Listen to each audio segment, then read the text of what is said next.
Hello students, a very good morning. This is Ramesh Sharma. बच्चों, पिछले videos में हमने कंपनी निर्माण के मुख्य प्रलेख मेमोरेंडम ऑफ एसोसिएशन और आर्टिकल ऑफ एसोसिएशन का अध्ययन किया था, हमने डिस्कस किए थे। इस वीडियो में हम डिस्कस करेंगे कंपनी का तीसरा मुख्य प्रलेख प्रोस्पेक्टस, प्राविवरण। बच्चे, प्राविवरण जो है वो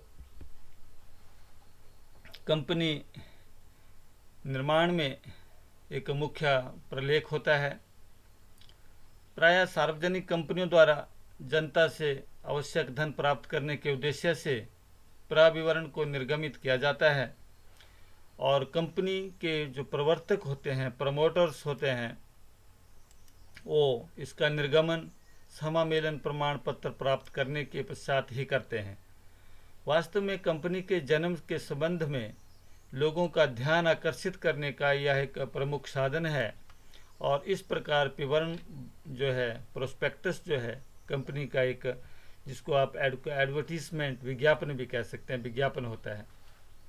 कंपनी अधिनियम के अंतर्गत प्राविवरण निर्गमित करने का अधिकार केवल अंश पूंजी वाली जो सार्वजनिक कंपनी होती है उसी को ही होता है, और एक जो निजी कंपनी है वो अपने समामेलन के तुरंत पश्चात अपना व्यापार आरंभ कर सकती है। परंतु एक सार्वजनिक जो कंपनी है, पब्लिक कंपनी, के लिए जो पूंजी एकत्रित करने की आवश्यकता होती है, और यदि सार्वजनिक कंपनी या पूंजी जनता से एकत्र करती है तो उसे प्राविवरण जो है, प्रोस्पेक्टस जो है, वो जारी करना पड़ता है। सार्वजनिक कंपनी को अपनी जो शेयर कैपिटल है उसको एकत्रित करने के लिए। तो हम डिस्कस करेंगे बच्चे अब इसमें कि प्रोस्पेक्टस होता क्या है, उसमें कौन कौन सी चीज़ों का जो है समावेश उसमें होना चाहिए, उल्लेख होना चाहिए, जिसमें निर्गमन से संबंधित सभी सूचनाओं का उल्लेख होता है। जो इशूज हैं, जितने भी प्रकार के शेयर्स हैं, डिवेंचर्स हैं, उनका जो उल्लेख है वो इसमें रहता है, जिसके माध्यम से कंपनी जनता को अंश और या ऋण पत्र आदि के लिए आवेदन करने हेतु आमंत्रित करती है।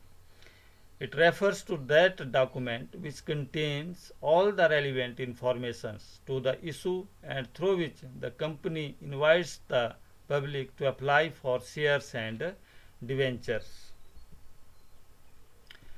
इसके ऑब्जेक्टिव्स, उद्देश्य, प्रोस्पेक्टस के जारी करने के क्या उद्देश्य हैं, ये क्यों जारी करना चाहिए, इसके लिए हमें नंबर 1, अंशों और ऋण पत्रों को खरीदने के लिए जनता को आमंत्रित करना, उन शर्तों का ब्यौरा देना जिन पर जनता को अंशों और ऋण पत्रों को खरीदने के लिए आमंत्रित करना, वो शर्तें कौन कौन सी हैं।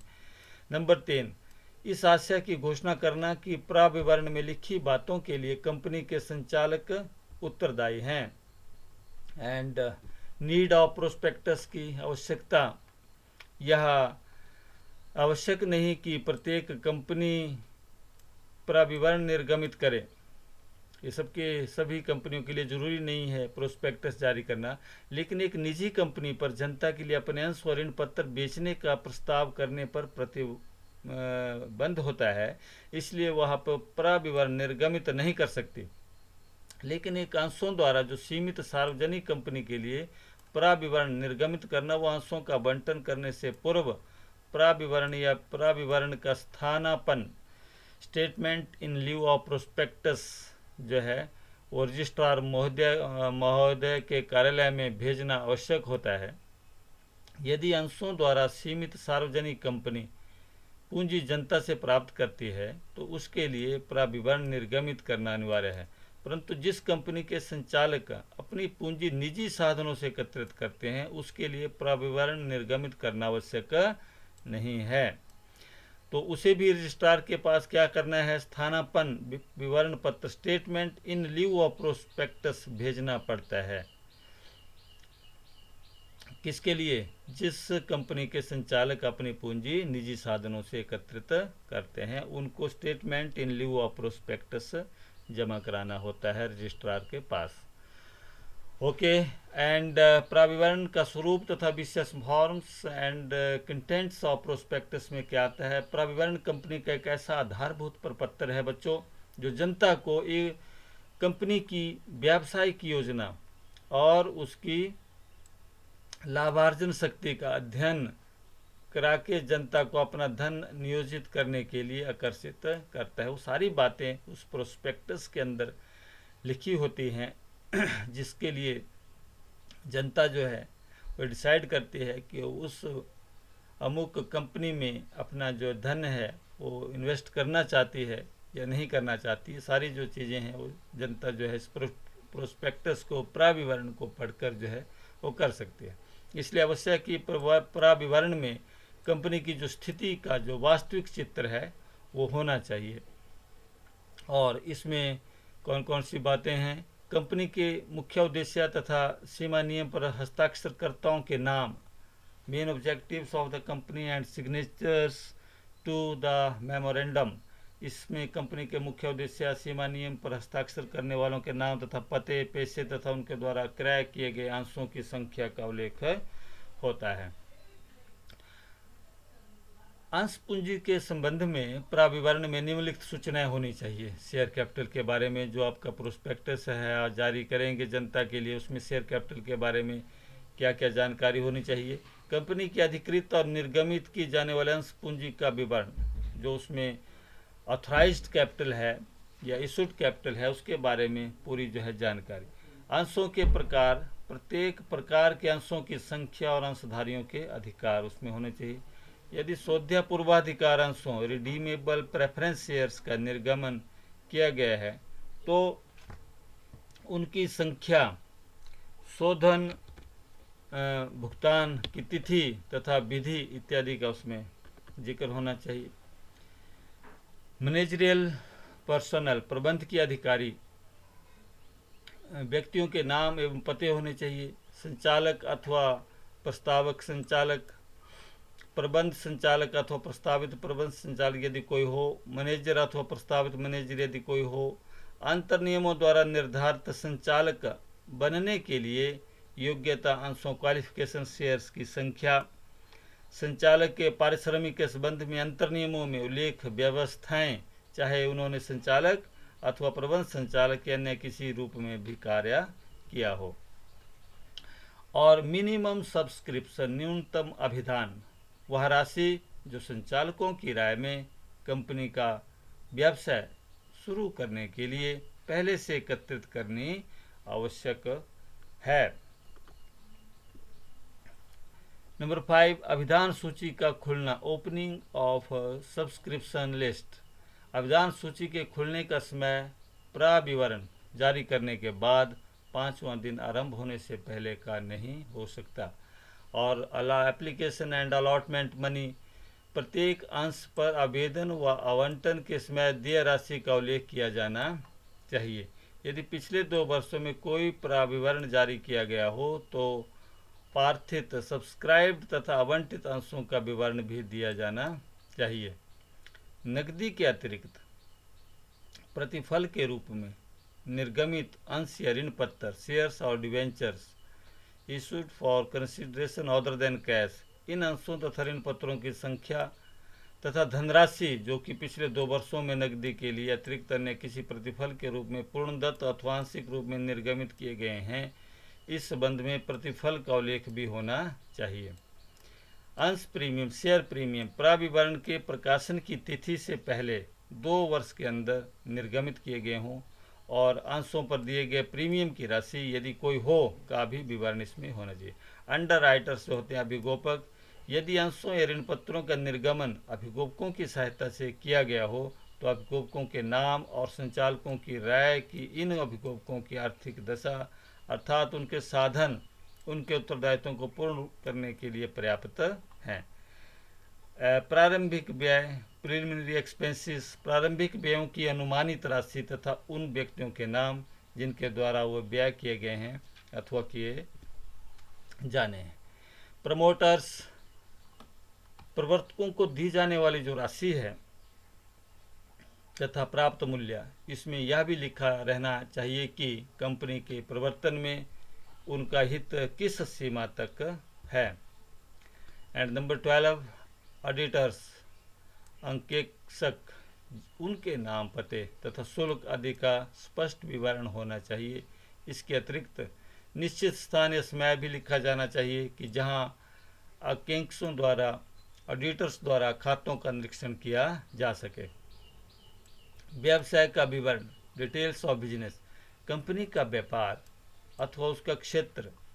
यदि व्यापार पहले से चला आ रहा है तो इस बात का उल्लेख कि व्यवसाय कितने समय से चलाया जा रहा है। और कंपनी किसी चालू व्यापार को खरीदना चाहती है जिसे अभी 3 वर्ष नहीं हुए, तो ऐसे व्यवसाय की वास्तविक अवधि। 14, क्रय की गई संपत्ति, क्रय की जाने वाली संपत्ति का विवरण, विक्रेताओं के नाम और पते, उनको नगद धनराशि दी जाएगी या अंशों अथवा ऋण पत्रों में भुगतान किया जाएगा। यदि कोई संपत्ति या जायदाद पट्टे पर ली जाती है लीज पर, तो विक्रेता शब्द में पट्टे पर देने वाला शब्द भी लिख देना चाहिए। नेक्स्ट है 15, अंतर नियमों में प्रतिबंध, रिस्ट्रिक्शंस इन आर्टिकल्स। यदि कंपनी के अंतर नियमों में अपने सदस्यों के कंपनी की सभा में उपस्थित बोलने मत देने के अधिकारों, अंशों के हस्तांतरण के अधिकार अथवा कंपनी के संचालकों पर प्रबंध के अधिकारों के विषय में नियंत्रण लगाए गए हों, तो ऐसे नियंत्रणों की प्रकृति अथवा विस्तार का उल्लेख होना चाहिए। नंबर 16, लाभों या संचित का पूंजीकरण, कैपिटलाइजेशन ऑफ प्रॉफिट्स और रिजर्व्स, कंपनी तथा उसकी सहायक उपयोग करने की विधि, कंपनियों के लाभों तथा सुरक्षित कोषों के पूंजीकरण का विवरण तथा कंपनी की संपत्तियों के पुनर्मूल्यांकन से उत्पन्न लाभ व उसके निरीक्षण का समय व स्थान, निश्चित स्थान व समय जहां कंपनी के आर्थिक चिट्ठों व लाभ हानि खातों का निरीक्षण किया जा सके। नंबर 18, महत्वपूर्ण अनुबंध, मटेरियल कॉन्ट्रैक्ट्स। इसमें प्रत्येक महत्वपूर्ण अनुबंध की तिथि और उसके पक्षों के नाम व पते भी देने चाहिए। मुख्यतः ऐसे अनुबंधों का विवरण जिनका संबंध संपत्ति के विक्रेताओं, दलालों, कल सलाहकारों, विदेशी सहयोगकर्ताओं आदि से हो और जो व्यापार के सामान्य क्रम में दिए गए हों अथवा जो प्रविवरण के निर्गमन की तिथि से 2 वर्ष से अधिक पहले किए गए थे। नेक्स्ट है statement in lieu of prospectus.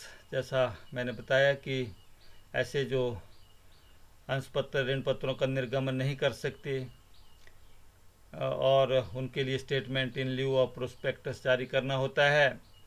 तो जो प्रविवरण के स्थान पर तैयार किया जाता है और रजिस्ट्रार के पास प्रस्तुत किया जाता है।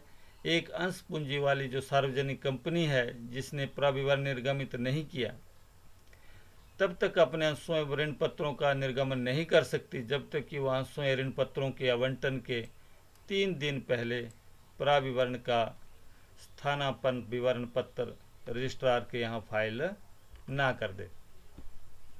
तो जो कंडीशंस हैं statement in lieu of prospectus जारी करने के लिए, वो कौन कौन सी हैं हम यहाँ देखते हैं।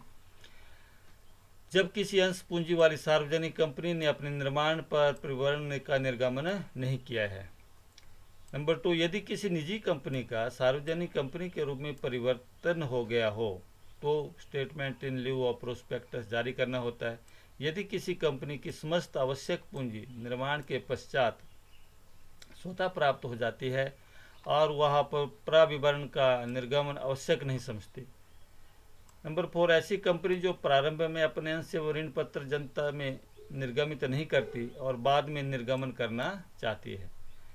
नंबर 5, जब कंपनी ने अपने अंश या ऋण पत्रों को किसी ऐसे व्यक्तियों को जैसे अभिगोपक हैं बेच दिया हो तो उन्हें जनता के लिए प्रस्तावित करेगा।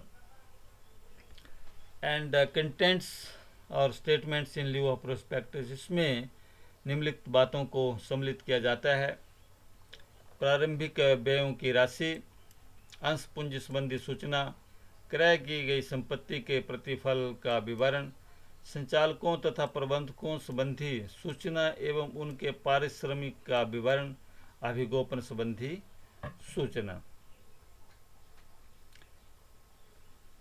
नंबर 6, अंकेक्षों के नाम व पते, कंपनी की संपत्तियों में संचालकों व अन्य पक्षों के हितों का वर्णन। And number 8, redeemable preference shares की राशि व उनके भुगतान की तिथि, महत्वपूर्ण अनुबंधों का विवरण, समय व स्थान जहां कंपनी के अंतिम खातों का निरीक्षण किया जा सकता है। तो प्राविवरण में दी जाने वाली प्राय सभी बातें statement in lieu of prospectus में दी जाती हैं। यद्यपि यह जनता के सामने प्रस्तुत नहीं किया जाता, परंतु फिर भी यह कंपनी तथा अंशधारियों के बीच एक अनुबंध का आधार है। तो बच्चों, ये थे हमारे पास कंपनी निर्माण में एक सहायक जो प्रलेख, नंबर 1 मेमोरेंडम ऑफ एसोसिएशन, फिर article of association, and number 3 prospectus प्राविवरण। होप आपको अच्छे से ये तीनों जो प्रलेख हैं वो आपके ध्यान में आए होंगे, समझ में आए होंगे। यदि कोई इसमें प्रॉब्लम तो do right me. Thank you very much.